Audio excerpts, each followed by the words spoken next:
сложный вопрос. Я боюсь, что культура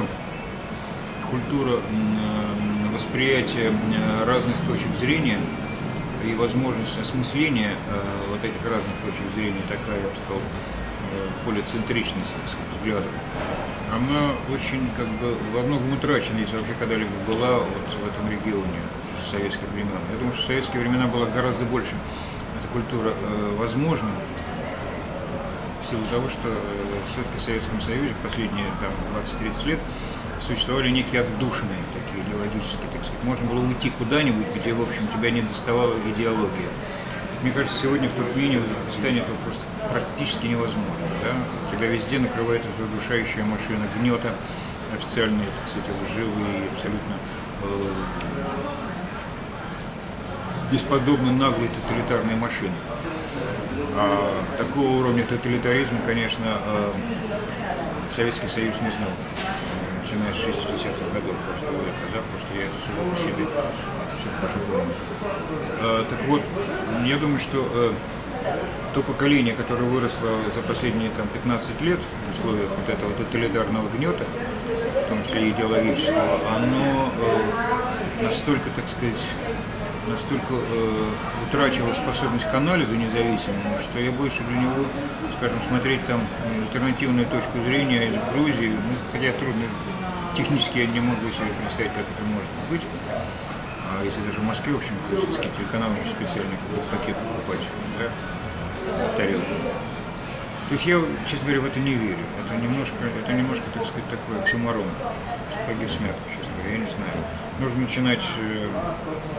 начинать изнутри, не с этого, а с другого. Да, так вот, отвечая на ваш вопрос, значит, может быть, тогда сравнивать здесь оценки, может быть, тогда люди сознательно бы тяготели к российским аргументам, к российскому взгляду на вещи. Думаю, что вы правы, скорее всего, да. Просто исторически им было бы ближе и понятнее эта логика этого, так сказать, имперского подхода. Свой сукин сын, или свой начальник, сволочь, он понятен тебе, да, в силу исторического опыта, да. А потом русский язык все-таки. Русский язык, он, так или иначе, это огромный ресурс, влияния. Именно поэтому я думаю, что начальники в Центральной Азии стремились в первую очередь утратить значение этого ресурса, ограничивать распространение русского языка, обучение на русском языке и так далее. Это действительно серьезный политический ресурс.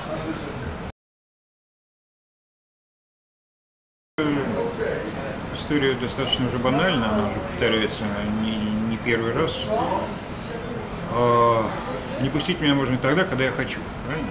Все остальное время как я проверяю, пускает меня или не пускает.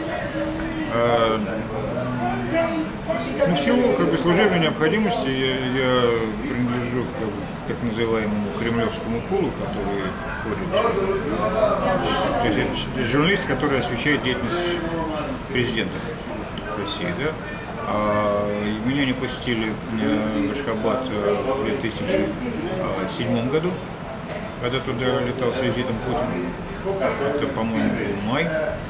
И тогда русская пресс-служба, кремлевская пресс-служба, в общем-то, извинялась передо мной, но объяснила, что, ты же знаешь, там тебя сильно, так сказать, очень держит зуб. Придет время, мы с ними расквитаемся. Придет время, мы им все объясним. Вот пришло время Медведева. Все повторилось в точности, но только уже на этот раз уже передо мной, как в Москве, уже изменялись гораздо меньше. Как-то вот так вот. Потому что значение газового ресурса туркменского для России становится все более и более значимым. И по сравнению с влиянием этого ресурса, значимость, так сказать, такого очень неприятного щелчка по носу, который получил Кремль, когда ему отказали туркменские власти в приезде российского журналиста, кремлевского пула, это считается, на самом деле это оскорбление в адрес Кремля. Ничего, в Кремле это съели плеву. Да? В таком мире мы живем, и я это все понимаю, я должен к этому относиться снисходительно, понимая, что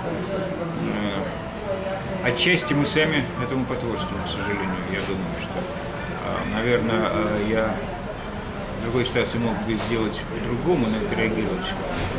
Но я это тоже не сделал, так что я тоже привел известные слабости. Я мог бы уйти громко из кремлевского пула, я собирался это сделать. Но мне очень просили этого не делать. Очень просили не делать, так сказать, хотя никто мне не приказывал этого не делать, просили. Ну вот я согласился. То есть большого скандала я делать все-таки не стал. Был такой скандал, но он был меньше, чем тот, который можно было заказать. Скандал заказывали, так я полностью его, что называется, не имплементировал. Да? Ну вот, собственно говоря, все. Почему они меня не пускают? Ну, понятно, почему они не пускают. Во-первых, им неприятно, потому что им тяжелее будет пускать пыль в глаза, так сказать, демонстрировать эти потемкинские деревни, которые поражают очень многих людей, которые вообще не знают, что такое туркменский режим, что такое Ашхабад. Если и чуть дальше за ним уехать куда-нибудь в Мары или там Тюджин, ты увидишь, что такое настоящее Туркмения, как живут действительно люди в провинции, что за ужасная эта жизнь. Ну, видимо, не боялись моего некоторого влияния на эту российскую прессу, либо просто личностно очень не хотели видеть снова мое неприятное лицо. Они вспомнили бы, что я был дружен с Борисом Шахмарадовым, очень дружеских отношений. Не знаю, что еще не руководствовалось. Я просто знаю личный человек, который за всем этим стоит, в Ашхабаде. Руководство. И это не Бердымухамедов, кстати говоря.